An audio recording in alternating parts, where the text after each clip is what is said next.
because we're going to be talking about breaking the supermajority in the Texas State Senate. Because y'all, do we really want Dan Patrick to have a supermajority in this Texas State Senate?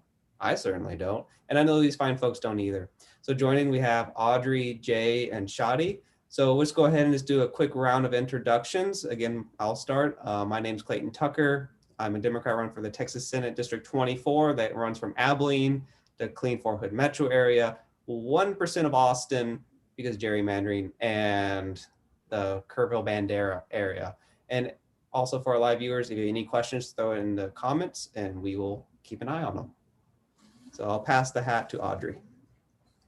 Wonderful. Thank you, Clayton. And thank you, everybody, for being on with us today. We wanted to have a conversation about breaking the Texas Senate supermajority because no one's paying attention to the Texas Senate, but you've got great candidates running to break the Senate supermajority. When we flip the Texas House, we're going to need good allies in the Texas Senate. So on tonight to have a conversation about what it would mean to break up the Senate supermajority and have some more Democrats in the Texas Senate. But I am Audrey Spanko, running for Texas State Senate District 1 here in Northeast Texas. We are the very north corner district from Smith County up to Bowie, and excited to be on with everybody, take your questions, hear more about the folks on with us, and see what we can do to make some change happen in Texas. Now I'll pass it over to you, Jay. Great, thanks, Audrey. Great to be here tonight. Thanks for inviting me. It's going to be a great discussion. This is a really good topic to talk about, and I know everyone's talking about the Texas House, but we can't forget about the Texas Senate. It's really important, and you'll hear some things tonight about the supermajority, or let me call it the supermajority. It just depends on what year it is that happens in the Texas Senate. But anyway, my name is Jay Stittleberg. I'm an Iraq War veteran. I'm a graduate of the United States Naval Academy. I served as a submarine warfare officer in the Navy. I currently work as a project manager in the oil and gas industry, and I consult owner-operators of oil, gas, and petrochemical facilities on OSHA, EPA, and Department of Homeland Security regulatory compliance. And I am your Democratic nominee for the Texas Senate in District 4, the first one in nearly 20 years. And Senate District 4 encompasses, I'll say, the southern 2/3 of Montgomery County, the eastern edge of Harris County, getting into Chambers County. It's all of Chambers County, all of Jefferson County to Beaumont down to Port Arthur, and then Bolivar Peninsula and Galveston County. And so there's many reasons I'm running for this race, and it's usually our national rankings in many important areas such as healthcare and public education, which we are at the bottom of in these categories, and we need to change the status quo in Austin. And I'm really looking forward to this conversation because we really need people to talk about the detriment that happens in the Texas Senate with Dan Patrick in charge, and how he likes to change the rules when it comes to the supermajority, and how legislators can get policy and legislation onto the Senate floor for debate. Because the way it works now, and you'll hear this, that it is not a democracy in Austin in the Texas Senate, and we're going to find out why tonight. Thanks again for inviting me, guys. I'm really looking forward to this. And I guess I'll pass it over to Shadi. Thanks, Jay. Thanks, everybody, for having me, Clayton, Audrey, hosting this. I'll echo what y'all said. It's really good to have this conversation because there is not a lot of attention going to the Senate. Really statewide, I don't think, this year. But me, like Jay, I'm the Democratic nominee against somebody who has not had an opponent in a long time. My opponent has been in office for 27 years and has not had an opponent in 12. So anyways, I'm Shadi Zaytoon, and I'm running for Texas Senate District 12. And that encompasses parts of Tarrant and Denton County. So the southern part of Denton County and the northern part of Tarrant. Parts of the northern part of Tarrant County, if you start looking at the lines, they're kind of confusing because of gerrymandering, something we all know about. I guess I'm kind of fortunate that my race is a little bit smaller geographically than everybody else's. I don't have 16 counties to cover. Luckily, I just have 2. But it's 2 counties that have had explosive growth, and I'm really excited about the opportunity here. I'm really excited about our opportunity all over Texas. I've looked at the early voting numbers. For me, 2/3 of my population lives in Denton County, and we've nearly hit double what the turnout has been since 2016. So I really do think we have a chance of turning the Senate and really putting pressure on Dan Patrick. because he's going to need to feel that pressure from us. And he's going to need our mandate from everybody who's going out to vote saying what you're doing is not acceptable. I won't go too much more into it. I think we got a lot to discuss. So I'll turn it back over to Clayton and we'll get going. Perfect. So again, I mean, that's what we're going to be talking about. I do want to give a quick shout out to some people who've already been commenting. So Audrey and Shaddy, looks like y'all have a little bit of a fan base growing here. Armetta is really cheering y'all on, and also TJ Radway is apparently they voted for you, Audrey, just last Saturday. So hey, that's what we like to hear. If you haven't voted, please make a plan, and if you have voted, then just make sure you bother all your friends and family until they go vote too, because this is very important. So let's actually start a little bit of kind of a story. I do want to hear, and we'll start with you, Audrey. Like, what inspired you to run for the Texas State Senate? Why the Texas State Senate, I suppose? Yeah, it's a great question. I've actually been getting a lot more lately than I did at the beginning of this race. But so I'm a licensed social worker, been practicing social work in Texas for about 10 years. When I went back to get my master's in social work, though, during the 2019 legislative session, I was an intern for the National Association of Social Workers. It was a really eye-opening experience to finally understand exactly how policy has been impacting the families of individuals that I've been working with for my career. And I was actually told, you don't run for a Senate seat. When I considered running for elected office, they were like, no, you don't do that. You have to have, been in a seat in the House or some other elected office before. And so I was actually looking to run for a House seat, and started talking to folks in the district, and they were like, you could do that, but you should run for the Senate seat, and you should encourage some more House races or candidates to run for the House races. You should inspire some folks to get on the ballot here in East Texas. It's been a long time since we've had candidates here in East Texas, just like all of you. My opponent ran uncontested in the general during his last election, and that was his first term, but previous to that, there were many uncontested races here as well. And so I said, all right, I guess this is what we're doing. If no one else is going to run, I am a social worker. I like to build coalition. I like to work with folks and organize. And so that's what we did. We got a couple of other candidates on the ballot to run for House races. And we have been working hard to build a slate, not only for this term, but for the next election as well, to actually have folks on the ballot to run. And lo and behold, I did not realize how much or how little attention we would be getting in these Senate races this year. But I think that all of our races and flipping some seats in the Senate are critical to the well-being of Texas and ready to make some change happen. Yeah. How about you, Clayton? What made you decide to run? Let's go ahead and pass it to Jay. All right, the double pass. Well,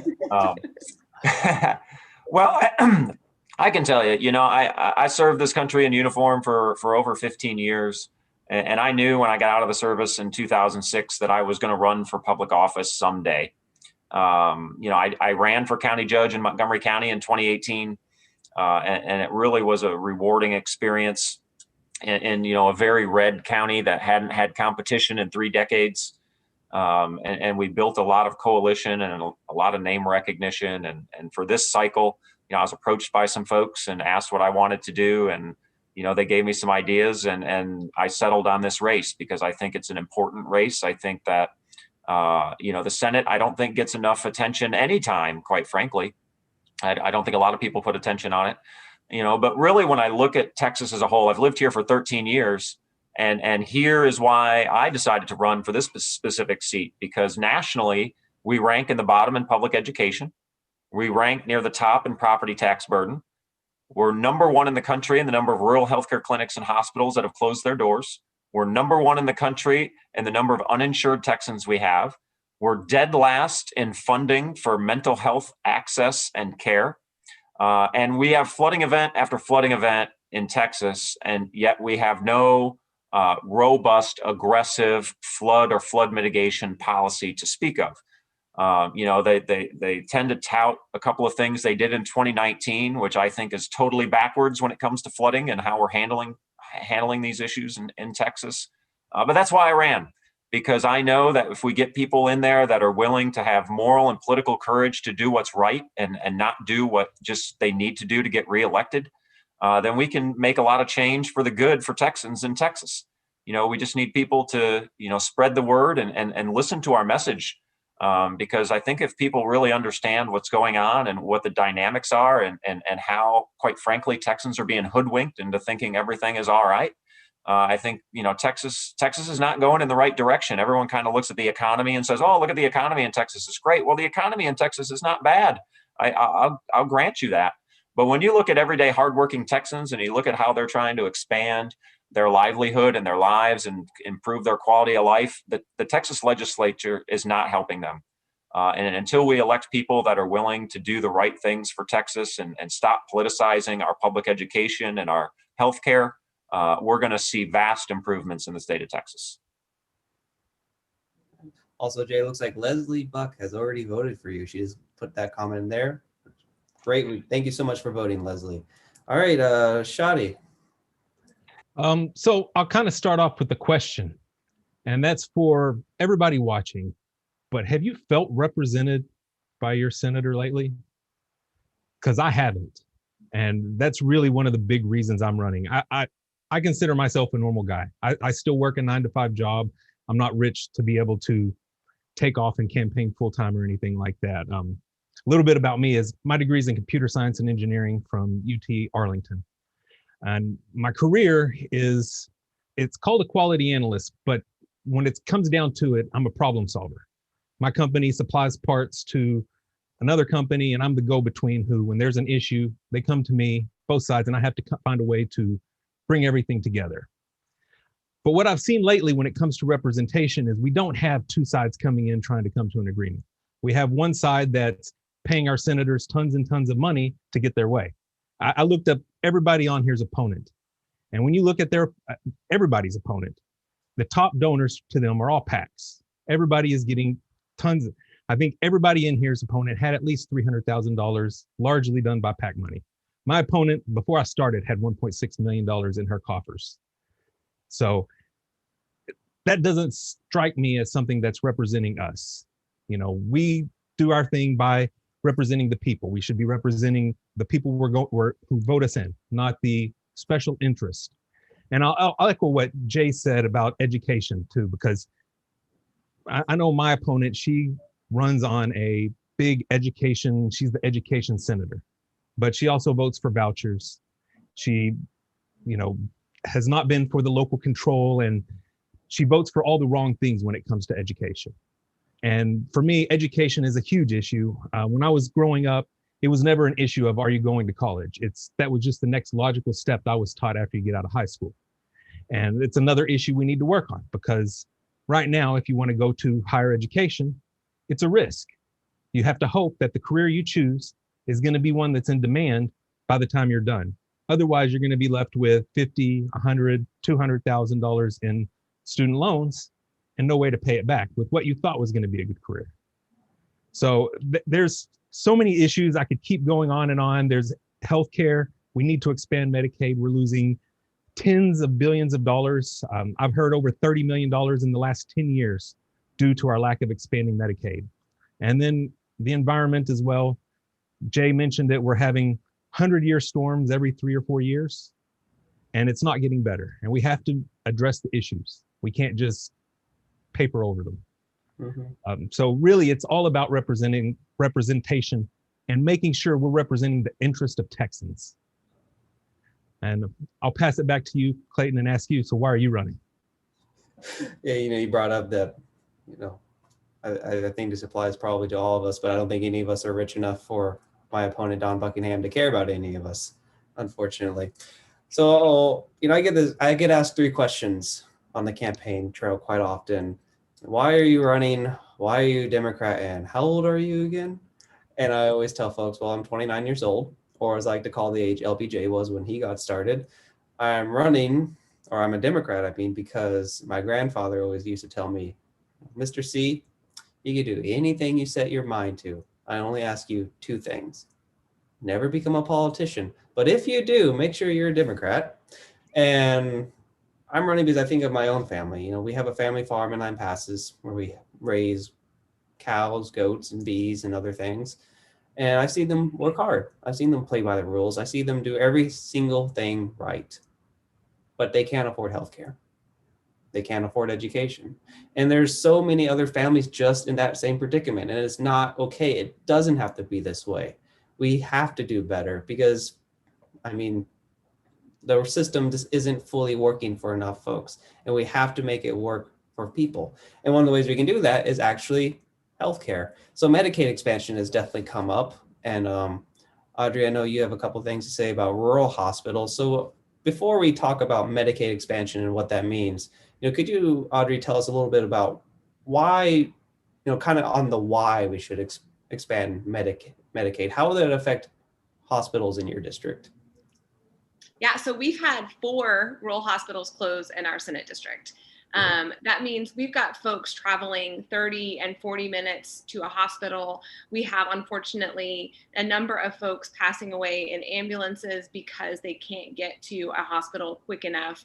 Medicaid expansion is one of the solutions to make sure that those other 4 to 5 rural hospitals in our district that are currently on the brink of closure don't close. And we actually are putting dollars into our healthcare system, allowing individuals to invest in themselves and prevention to prevent life-threatening illness that comes later, and also making sure that we are providing services that are necessary for health and well-being, in turn keeping hospitals open and keeping medical facilities aware and alive and available to folks.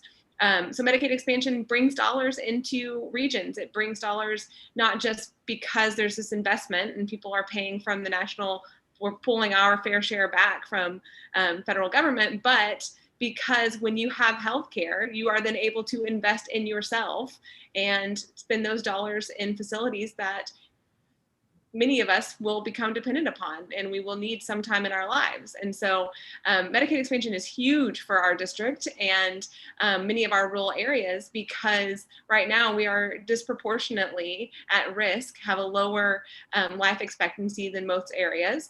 If our Senate district was a state, we would rank 51st in stroke mortality and 45th as a state for overall mortality. So when you don't have access to healthcare, your life is shortened and your life expectancy declines at a rate much faster than those areas where we've actually have the infrastructure available. So it's critical and we need to actually elect people who are ready to do that and to take care of East Texans and Texans across the state. Great question though. Yeah, I know my district is 4 of our counties have no hospitals. So, and these are very rural counties. And look, rural life, particularly ranch life, it ain't always easy. You got rattlesnakes, you can get kicked by a cow and a horse. And I'm telling you from personal experiences, those things are not fun. So it's very this work. And, people need this healthcare. And I don't know if y'all know this, but if we expand Medicaid, which would bring $10 billion back to the state, which we'll be talking about state budget and education pretty soon, it would actually cause a drop in property taxes as well. Let me use Bell County, one of our big counties in my district. Bell County spends about 3 to 6%, spends 6% of its property taxes on indigent healthcare services, providing healthcare to people who otherwise could not afford healthcare. Medicaid would cover most of those costs had we expanded it. So if we expand Medicaid, property taxes in Bell County would fall 3 to 6%. Now that sounds pretty good. I don't know exactly how that would help Montgomery, but I'm certain, Jay, I'm pretty certain your folks would love to have a little bit of a, not only more people to have healthcare, but also lowering property taxes. What do you think your constituents would feel about that? Yeah, again, this is a great discussion. I love having this discussion about Medicaid expansion because once again, we're one of only 13 states that haven't done it. We're trying to work our way to the bottom of that list too, which is really unfortunate because it's to the detriment of Texans, quite frankly. You heard it in my introduction, #1 in rural healthcare clinics and hospitals closed, #1 in the number of uninsured Texans we have. And so when we look at the data and the facts that are in from those, 37 states that have already done it, we find that the benefits outweigh the costs Because the truth is it going to cost, if I look at it on a big flick, and I'll add to your numbers here. If we look at it on a grand scale, it's going to cost Texas money to expand Medicaid. That's how it works because we waited so long. And it's going to cost, $5.5 billion in total to expand Medicaid. But what do we get in return? The state's going to get back over $65 billion over the course of time. That's our tax money that, people are just playing politics with. And what is that going to do? It's going to help provide health care for 1.6 million Texans that currently don't have it.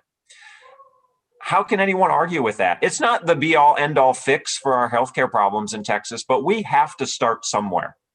And again, we have to have elected officials that can understand the data, take the politics out of our healthcare, and understand that it's the right thing to do. And we'll get to the state budget and the state revenue and the problems with revenue in the state of Texas, because Texas has a revenue problem at the state level. And I'm sure we'll talk about that later. So people will say, how are you going to pay for that? Well, we'll talk about that a little later. But at the end of the day, the other thing that comes into play, and it's already been hit on, is uncompensated healthcare. So when you're not insured and you get sick, you don't go to the doctor because you can't afford to. So you try to take some Tylenol or some Advil and hope it goes away. And then when it doesn't, maybe you try something a little stronger, but it still doesn't go away. And finally, it gets to a point where you can't take it anymore. And so you go to the emergency room because it's your only choice. You know you're going to get the healthcare you need, but you also know you can't pay for it. But believe me, we pay for it. The state of Texas pays for it. We as taxpayers pay for it. And so what else is expanding Medicaid going to do? It's going to reduce that uncompensated health care by over $35 billion in the state of Texas. It's going to allow these rural healthcare clinics and hospitals to stay open so people that live in rural communities have access and they don't have to get in a car and drive for 5 hours to have a very simple procedure at a doctor. So again, to me, I just don't even understand, why. Not to mention the fact that expanding Medicaid will create jobs and it increases the state revenue. So there are so many pluses to this whole thing that I just don't get why we don't have people that don't understand the underlying numbers and the effects it would have on Texans. And so this is my number one issue. Mm-hmm. Yeah, you're just making too much sense now. Anyway, Yeah. I think I'll disagree. I know exactly why they don't expand it. It's because they don't care. They're not paid for by us. So they're going to follow what their donors tell them. But just to kind of give people a real idea of the money behind it. So he said we have $5 billion, $6 billion a year in uncompensated cost. If we expand Medicaid, it would cost around the same. But for us to get that money from the federal government, we have to put in $600 million of Texans money, and we'll get back $5.4 billion from the United States government. Now, that's already money we pay in our federal taxes, but that's a small investment. I mean, 10% to get a 90% return. You give me that, I'll do that every day. And I'll add, so much is dependent upon where you are with your health care. If you can look at zip code, your zip code can determine your lifespan. We have one zip code here in Fort Worth, the lowest in the state, and it's 20 years lower lifespan than the highest zip code in the state. And I'll say, this is a zip code that has the hospital district for Fort Worth in it. So it's not like there's no hospitals, but there's no insurance and people don't know about programs that are available, and there's not enough programs that are available to actually cover the people. And it kind of goes, it's one of those things that touches into other issues too, because we have to increase education so people know what to do. If you don't get help, you might live if you go to the emergency room later, but it's going to cause long-term effects. And then we're also having to pay for long-term care of something that could have been solved by a simple doctor's appointment 5 years ago. So there's also that human cost that we're not getting taken care of. It's our neighbors, it's our family, it's our friends. I know people who've put off healthcare because they couldn't afford it. I myself, my personal story is a healthcare story. In 2011, I got really sick. I was in the ICU for 6 weeks. And after that, after getting out of the hospital after 2 months, and I had health insurance at the time, but I fought for a year and they still wouldn't pay. I came out, I have a bill somewhere around here. that's just under $900,000 from a hospital. And like I mentioned, I'm a normal guy. I can't pay a $900,000 bill. When everything was added up, it was close to $1 million.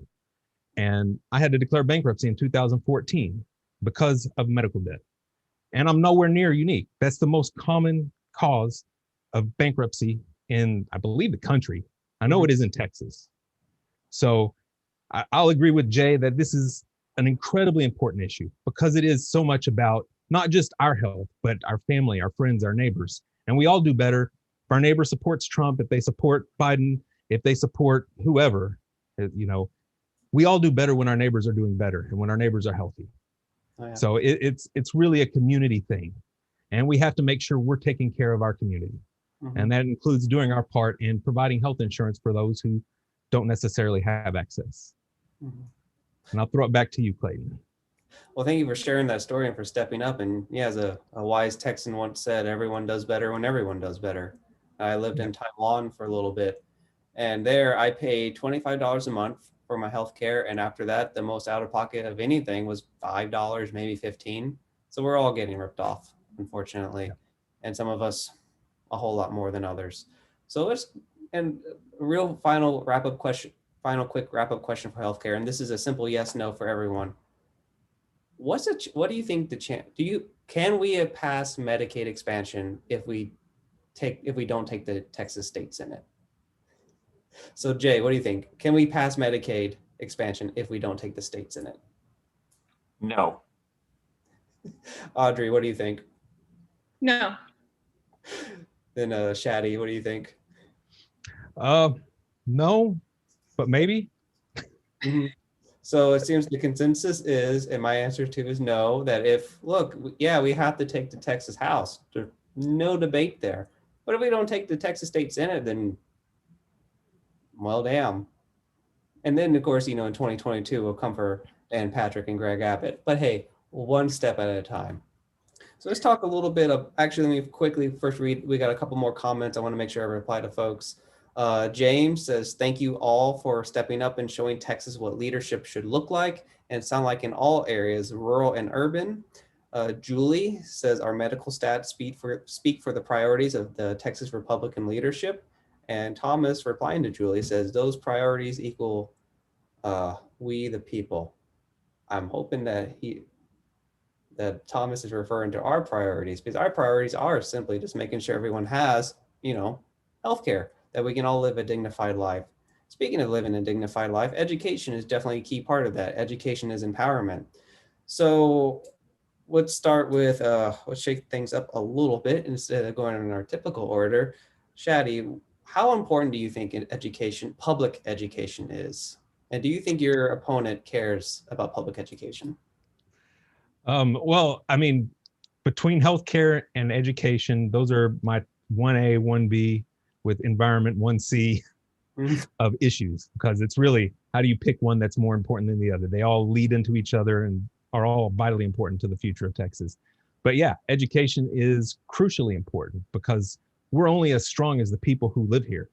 And if we don't have an educated populace, businesses aren't going to want to come here because nobody wants people who don't understand things to try to work on whatever job they have. It's one of the reasons we're good at attracting people, is because they know you're going to have a good workforce when you come to Texas. That's why companies come here. My opponent definitely is, she says she's a good education person, but then she goes out and she fights for vouchers and privatization. And I'm a very anti-voucher person. Every child should have access to the same high quality, affordable, should be free for children. It is free. We need to keep it that way. But every person should have access to high quality education. And I mean, elementary, middle, high school, but even going into college, because it's the way the world's going. A lot of jobs are going to require higher education to be able to fill them. So we need to make sure people not only at the lower levels have education, but everybody has access to that education.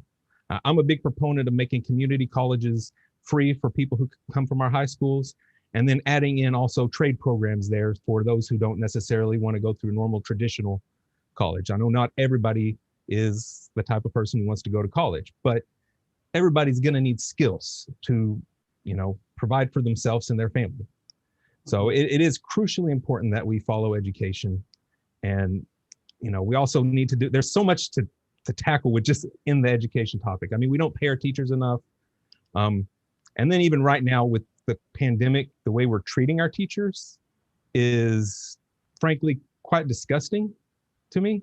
I've heard from many teachers who are having problems. They're not being informed of COVID in their schools. They're being moved from classroom to classroom because yesterday a kid in their class had COVID. But my understanding is they're not really testing the teachers. So it's a big problem with their health. And we have our teachers literally putting their lives on the line to go in and teach our students. I'll stop here because I don't want to go too long on education. It's a big topic that has so many different things. So I'll pass it back. Well, I mean, it's certainly a very important topic. Audrey, do you think, do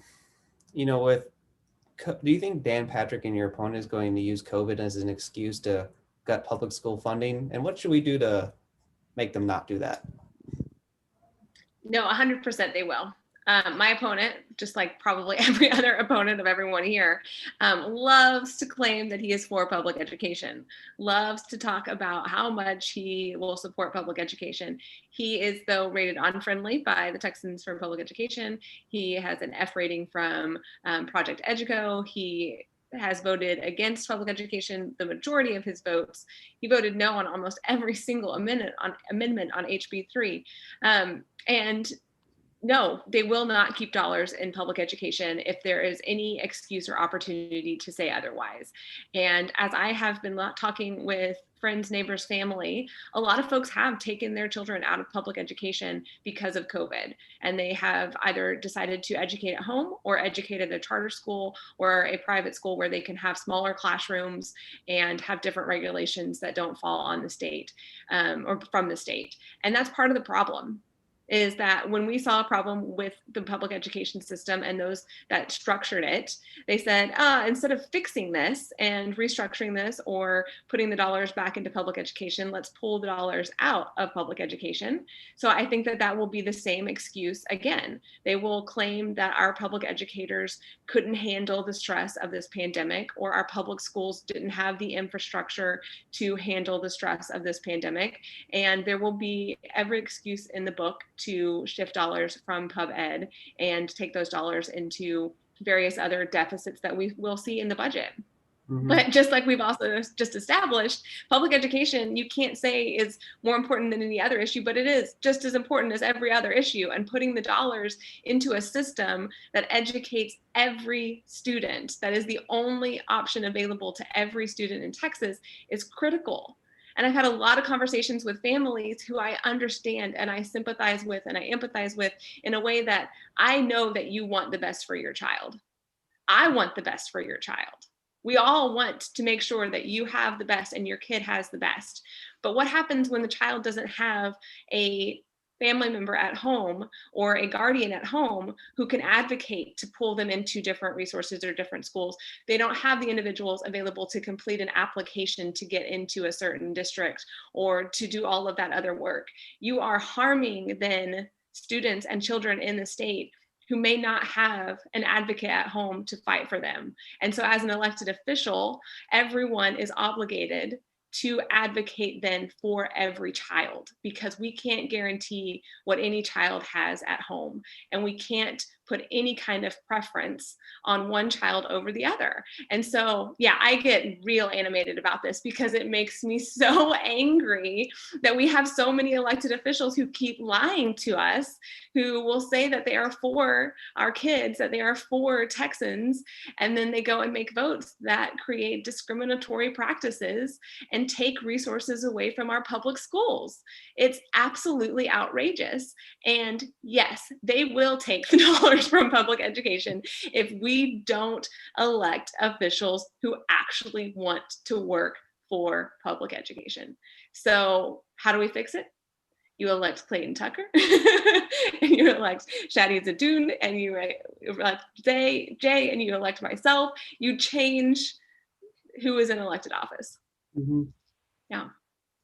Jay, what do you think? What are some things we should do to protect public education? And where do you stand on public education? Yeah, this is a great question. And I guess I'm going to start this out by saying there's a reason that every single one of us, the four of us on this town hall this evening, are the block vote for Texans for Public Education, because it's clear the incumbents are not doing the right things for public education. And let me just say this, public education is the cornerstone of a great democracy. It's the cornerstone of a democratic republic we have, this experiment we're doing called the United States of America. And if we don't have an educated population, we are not going to be this great democratic republic that we are today. And every child should have access to a quality education, regardless of the affluency of the neighborhood they live in or how poor of a neighborhood they live in. It should not matter. They should get a quality education no matter what. And if we look at the state of Texas, let's just take the last 10 years and what the legislature has done in the state of Texas to public education. They have pulled billions and billions and billions of dollars out of public education over the last 10 years. And I don't want anyone to think for a moment that what happened in 2019 is a turnaround. I can tell you exactly the reason what happened in 2019 is because Texans were outraged and they were forced to do something. So they did a one-time, we're going to do this, which they still didn't do what they said they were going to do. I guarantee there's not a teacher out there that got their $5,000 raise that Dan Patrick promised them. So they just basically put a one-time package out there. They kicked the can down the road once again, because there is no long-term plan for public education funding from the state level that exists. And there is not going to be. I think you've heard it here before already, that I guarantee the plan is to continue stripping money out of public education. That is exactly the plan. That's exactly what they want to happen. So, we have to look at this from a holistic picture, right? I mean, the state of Texas used to contribute at least 50% of the funding for public education from the state level. That's been reduced to 36% over the last 10 years. So when they reduce that percentage from 50 to 36, guess what, folks? These ISDs are still growing. They still have students. They get more students every year, and they still need the money. So when we talk about property tax burden, which is connected like this with public education funding from the state level, if you don't fix public education funding, you don't fix the property tax burden, because the biggest part of your property tax bill is your local ISD. And when the state doesn't put the money in, the ISD is going to raise your tax rate to make up the difference. And it puts it on your shoulders, because we have elected officials that don't care that you're the burden that's bearing the burden for the cost of public education in our state. And that has got to change. And I'll just say it's not just talking about funding going into public education from the state level. It's about how are we taking care of our teachers? Who is setting the agenda of what gets taught in our schools? The Texas education, the public education school board, the board at the state level is they set the curriculum. And that is an important area that has to be focused on too, because the right people need to be on that board to make sure that the right curriculum is being set. We need to make sure that we have incentives that bring people to Texas to want to be teachers. I mean, right now, if we look at a new teacher coming in and we look at the Texas, the teacher retirement system that we have in this state, number one, it's wholly backloaded. It's the stingiest in the country. Local elected officials have a better retirement plan than teachers do in our state.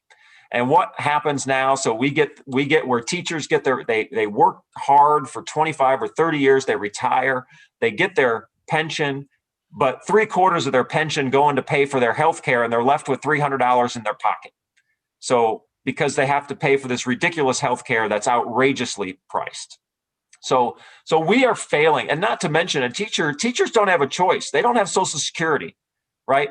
There are 1,300 school districts in this state. About 20 of them offer Social Security to their teachers. The rest of them do not. So they cannot collect Social Security. They don't even have the option to get into Social Security. So they rely on the teacher retirement system, and they rely on the state of Texas doing the right thing for their retirement. And I can tell you right now, the state of Texas is wholly failing our teachers active and retired in the state of Texas. And if we don't change it, it's never going to change. I mean, I just can't stress enough how important public education is. And again, we need leaders in Austin that are going to have the political and moral courage to do the right thing and not care about special interests and lobbyists coming in your office and bullying you, because it won't happen here. I just won't stand for it, because I want to do what's right for Texans, and I don't care what that does to my political career, because that's not what this is about. This is about helping Texans and doing what's right for Texas. Mm-hmm. As a very wise person once said, and I think this applies to all of us, we are unbought and unbossed. And as you know, education is such an important thing. And I see Susie Miller in the comments brought up a really excellent point that I definitely want to talk about. You know, she mentioned that Texas has been fined because we've not been handling special education properly. And this is something that's particularly important to me. I was actually in special education. I could not read or write to save my life till about the 8th grade. And that I suspect childhood dyslexia. Now, thankfully, I was able to receive that extra equitable help to catch up with folks. And I'm really thankful that came from a background where I was able to receive that extra help. And I'm really feeling for the students now, particularly with COVID and where their parents aren't able to fully teach them. And this, you know, a lot of these kids are going to be falling behind. And, you know, Shadi was absolutely right that, you know, we're basically using our teachers as COVID fodder, that we're not giving them the full PPE, that we have not prepared our school districts for COVID. And also, speaking as a former teacher myself, I was a kindergarten teacher. I had 15 boys, 5 girls, pure mayhem. Also great for me for politics, as I am in learning. And it's just, yeah, they don't respect teachers, because why should they? I mean, they've been bought and paid for by special interests. Look at my own opponent, Dawn Buckingham. You know, she's been bought and paid for by the North American University, is what it's called. And basically what they're a Trump University-esque school, private school. They take Veterans GI Bill money, say they will give them a degree, then they don't. So they're even under a civil lawsuit for that. And they bought and paid for, my opponent, Dawn. So, and this is utterly not okay. So it looks like we definitely got some major praise. Tonya and Armetta, definitely liking what we've been saying about education. So Audrey, I kind of want to pass the hat to you. What are some issues? You know, you talk to a lot of folks. What are some of the big issues one of the major issues you've been hearing about that's not education or healthcare that you think that we should talk about today? So this is a fun point that you just made, that I talk to a lot of folks. So I do talk to my constituent, or the future constituents. I do talk to the people of East Texas. I don't live in a bubble, and I will answer my phone and emails and go out and meet folks. I think that all of our opponents currently live in up on a high hill somewhere and are not coming down to visit with their constituents. And that's a good chunk of the reason why we're all running, is because representation deserves folks who will talk and listen. And there are a number of different needs, and it varies across our region. We are very rural, with 16 counties here in East Texas. And in some spaces, as I talked about, rural hospitals, as we've talked, are definitely the biggest piece of what I hear, and the foundation and biggest concern. Public education, as we've already talked about, is also a big issue in a lot of the area. But we also do have some other issues that boil up with eminent domain, and we are just east of the DFW. So a lot of folks in our area are at the mercy of not just our government, but private business buying out their land for water and reservoirs for the DFW area and others. And so that hits a lot of folks here in Northeast Texas. But one of the things that, as I've been out talking, and I think I may have said this to you a couple of times, Clayton, but is the need to fix our voting system. And how we can have every conversation, whether it be about, education or healthcare or eminent domain or rural broadband or anything. We always circle around to, we won't change any of that if we don't make it easy enough for folks to actually get to the polls and vote. And so our elected officials right now, even some of them who aren't elected, keep trying to play and wreak havoc in our election system. And we need leaders who are actually going to fight against that. My opponent, though, wrote Senate Bill 9, which was deemed one of the worst voter suppression bills in Texas history. So in East Texas, he doesn't want you to vote. Across the state of Texas, he doesn't really want you to vote. He wants to, just like many of our state leaders at the highest elected officials, all don't really want you to vote because they know when people vote, they lose. And so we've got several districts or counties here in the district that right now, I'm glad we have early voting for 3 weeks, but we have one polling place in counties where you will have to drive 30 to 40 minutes to get to that election office or to that polling place.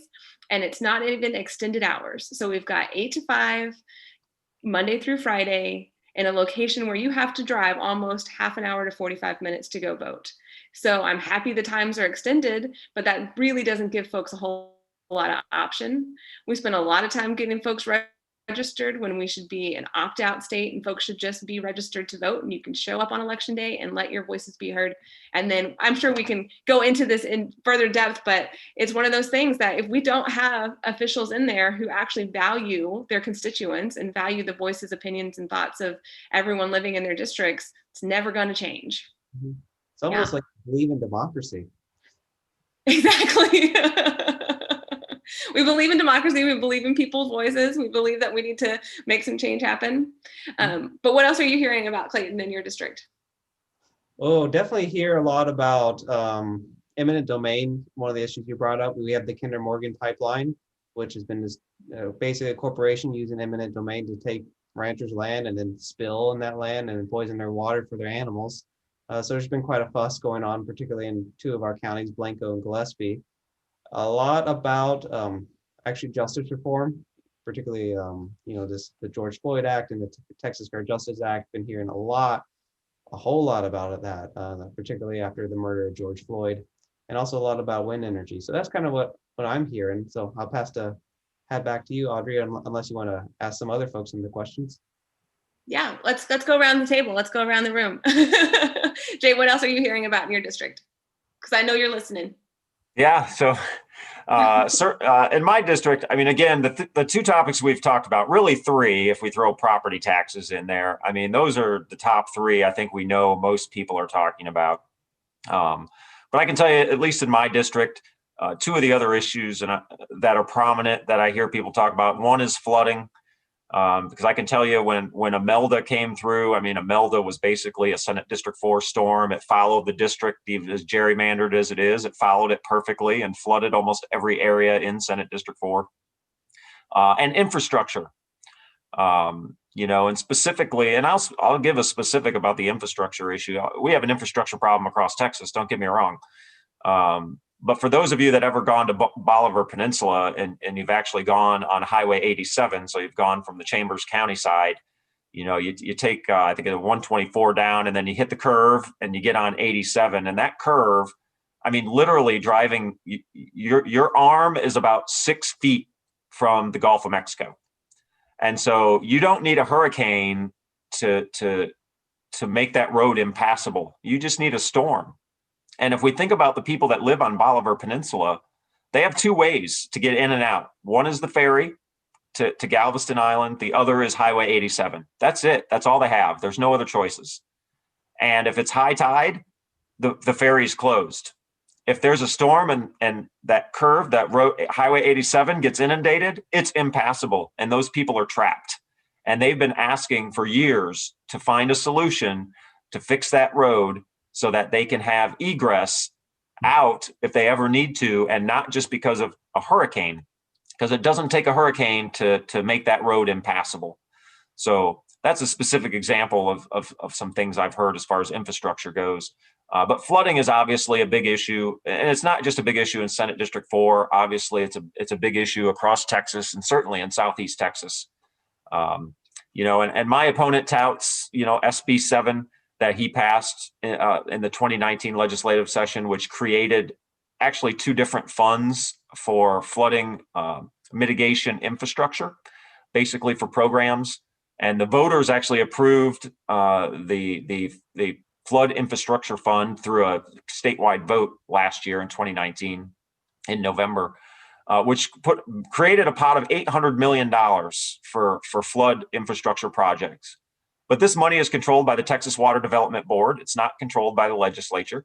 And basically, if you have an idea of how to mitigate flooding, you can submit basically a request for grant money to get some of this $800 million. Now, SB 8, which talks about the statewide flood mitigation plan, which is also a good thing. I'm not saying it's bad, but to me, it's all backwards. The statewide flood mitigation plan is due on September 1st, 2024. So what are we supposed to do between now and then? But now we have this pot of money with $800 million in it that people can go put a request in and try an application and try to get some of this money. But I would think that we would want the plan first to make sure we're spending this money trying to execute the plan and accomplishing flood mitigation. So it's totally backwards, if you ask me, in how we're doing this. And quite honestly, a lot of, when it comes to flooding, a lot of the issues that we're dealing with in our communities is because of development. It has nothing to do with the big storm. It could be just a heavy rain shower that goes by. My neighborhood, I've lived here for 6.5 years and never flooded until a year and a half ago. And it's all the development that's going on around. And, so part of this accountability has to be put on developers. I'm pro development, but I'm pro responsible development.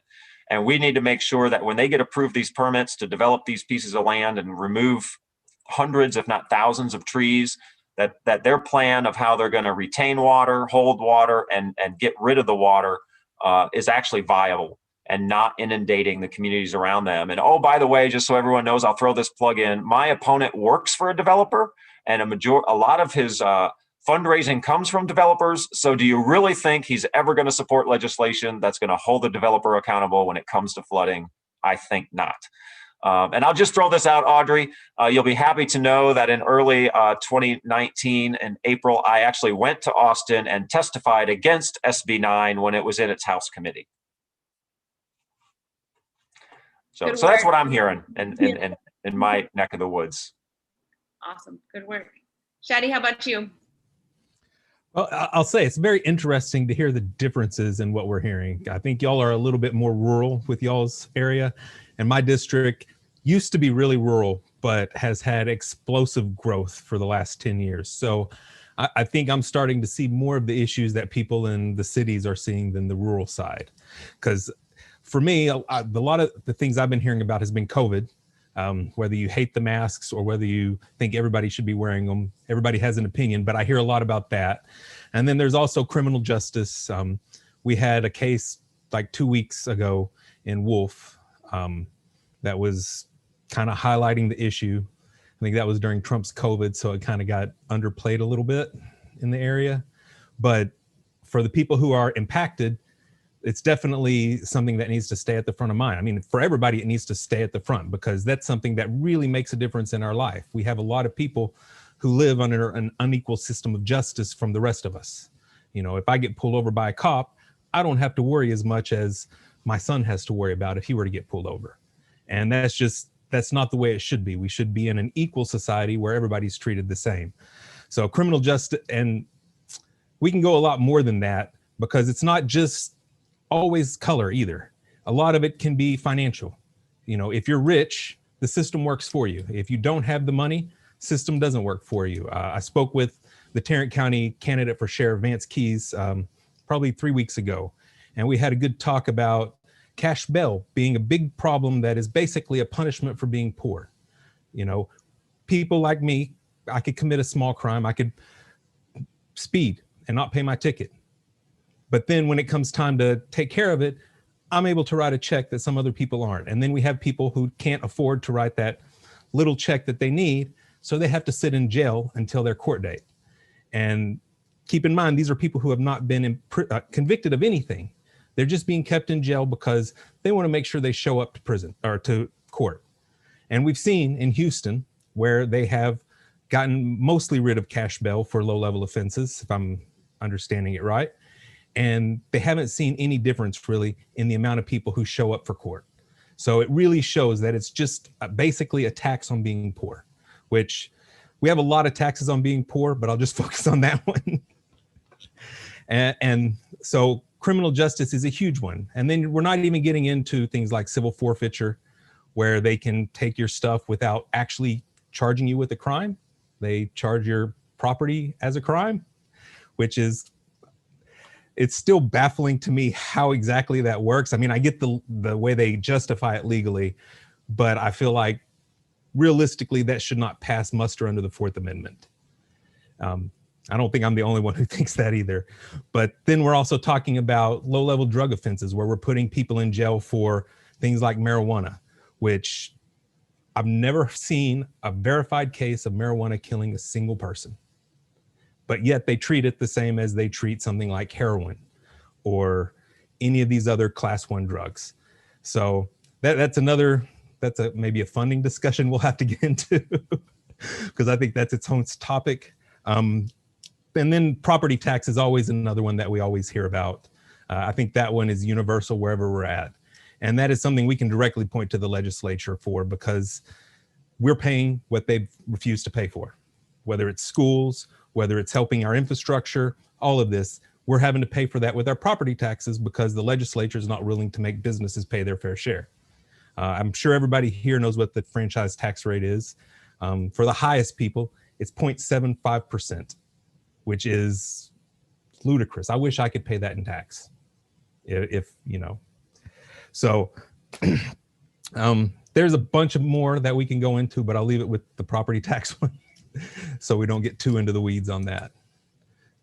So I'll throw it back to you, So when Audrey. we first hopped on, Jay and I were on first, and we were talking about how we were excited to have this conversation because we're having it often about the Senate supermajority and making sure that folks know what this means.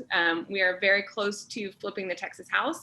I feel almost 100% certain that the House will flip this election, and all of those efforts and energies are much appreciated by all of those hardworking candidates who are making that happen. I actually feel we'll probably overwhelmingly flip it, to be honest. I think we've got several races that folks also aren't paying attention to that are going to make some change happen. But I would love to hear from each of you how you explain the importance of breaking the supermajority to folks that you're talking to.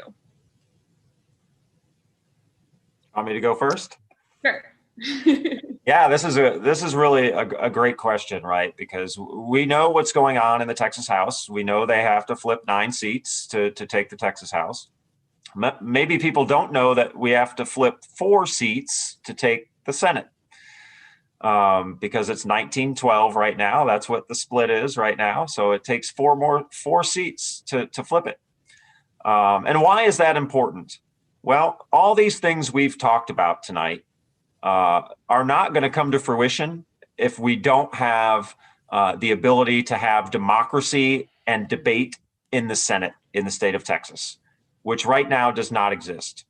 And let me explain that for you. The supermajority in the Senate in the state of Texas used to be a 2/3 majority. And what that means is it required a 2/3 vote by Texas senators to put a piece of legislation on the floor to be debated and then ultimately voted on. And so when the Republicans lost the 2/3 supermajority, Dan Patrick in 2015 changed the rules so that the supermajority is now defined in the Senate as 3/5, which is 19, which is where they are today.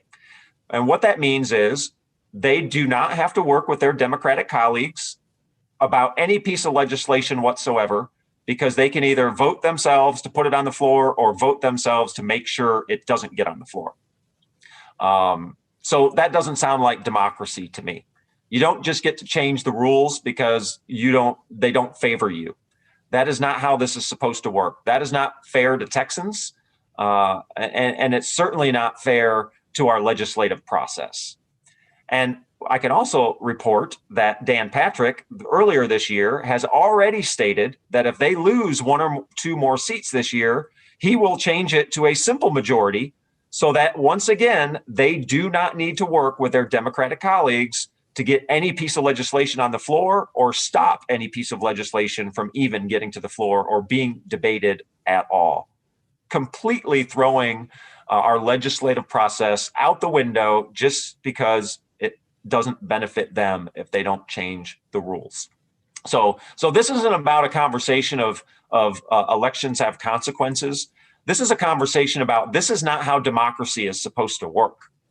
You know, you set the rule and people need to play by the rules. And I get that sometimes both sides play these little games, but at the end of the day, you need to have a system where Republicans and Democrats must work together on this important legislation for Texans, because everyone in the state of Texas, regardless of your political affiliation, is going to benefit when we actually have debates and conversations on both sides of the aisle to get the best piece of legislation for the people in Texas.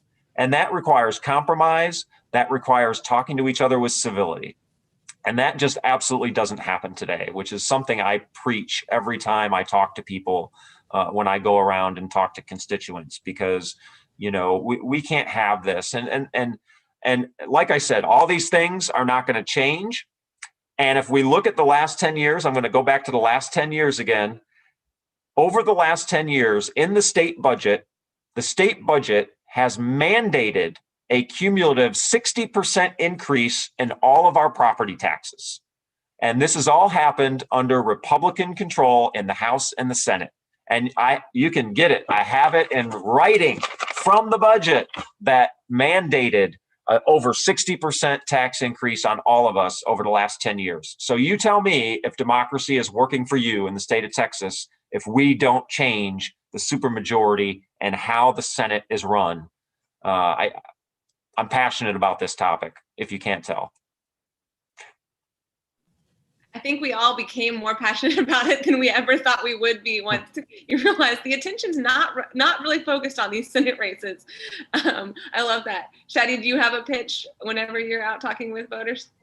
Well, I just want to kind of touch on what he talked about too, with Dan Patrick. So when Dan Patrick said he's going to switch to a simple majority, his reasoning was he's not going to let the people's vote stop him from passing conservative legislation, which it seems to me we have a real key here. I mean, the real talk is Dan Patrick has unprecedented power in the Senate. The lieutenant governor is allowed to control what is brought up for vote and what is considered. He appoints the committees and everything, whether we have a majority or not. But that's one of the things that is kind of incumbent on everybody watching too. We have to send a message with this election, because he's going to change his tune if he feels like there's a real chance he's not going to have a job in 2022. He's going to be much easier to work with if he knows he has to listen to us, because people are going to be coming for him. So when we turn Texas blue in 2 weeks and 1 day, he's going to know what he's doing is not going to fly. It's going to have to go to him. It's going to apply to Abbott. It's going to apply to all of it. I mean, the whole House is not up this session to be voted on, but everybody, every one of our seats, when we win, is going to be up again in 2022. And if we don't make sure that we send a loud message that what they're doing is not acceptable, they're going to keep doing it. So we have to. And I mean, we have enough. We have 4 of us here. I'm pretty sure Roland's going to win down in San Antonio. So that's more than enough to flip. And if we flip it, then we can still do a lot of stuff. And he's going to know he has to listen to us and he has to work with us.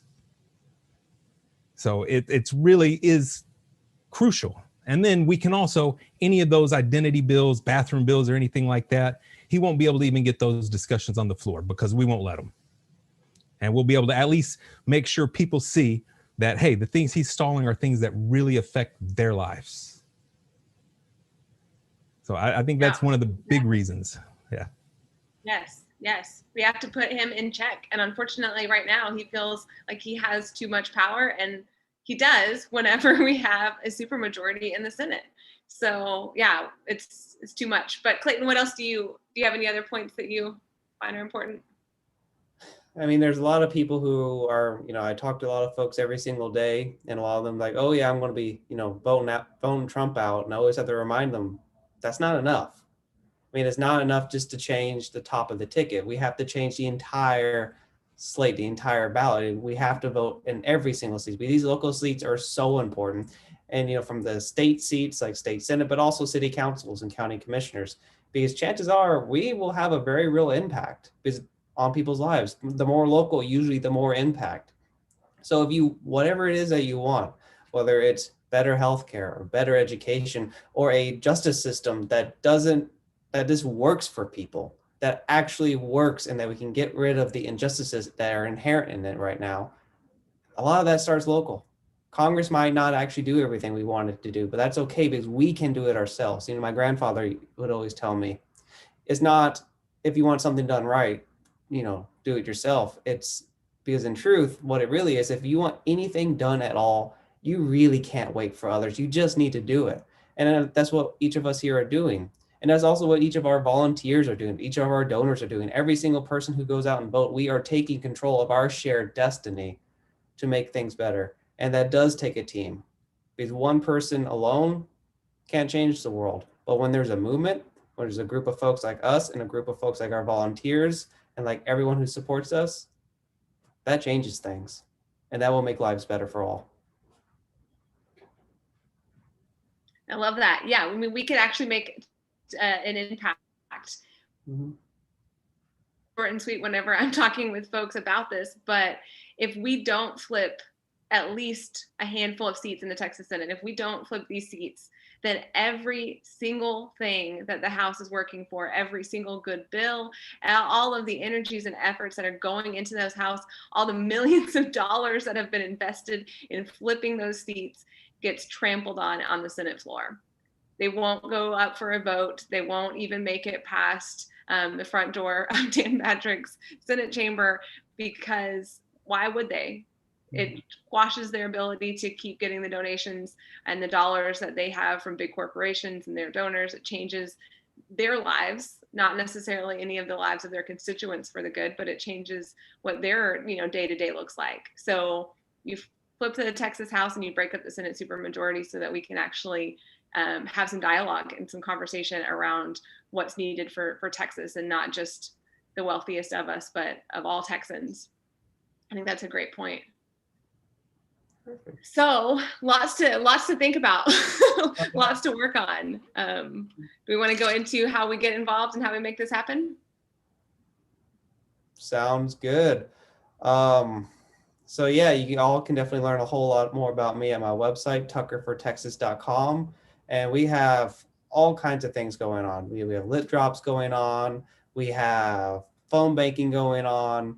It's all virtual. It's all COVID safe. So if you like what you're hearing and you're in the SD24 area, again, that runs from Abilene to Clean Fort Hood metro area, down a little bit up parts of Travis County and Bandera and Kerrville. If you like what you're hearing, join the team. Go to tuckerfortexas.com and sign up to volunteer. We are getting into the world of TV and radio ads to make sure everyone knows that it's time to vote. So if you want to pitch in, about $15 can buy us a pretty good radio ad at a pretty decent time. So pitch in, become one of our newest grassroots donors. And again, tuckerfortexas.com. And I really want to thank all y'all for being here. And I'll pass the hat back to Audrey. Wonderful. Yes. So thank you all so much for joining us for this conversation, everybody that's watching and a part of it. It's an important conversation. We probably didn't even touch on half of the things that could and will change whenever you elect new leaders in the Texas Senate and we break it up. But we have a lot of work to do over the next 15 days. We've seen not quite as phenomenal of the numbers that you guys have seen, Shadi, in Denton, but we've seen some really strong numbers here in East Texas.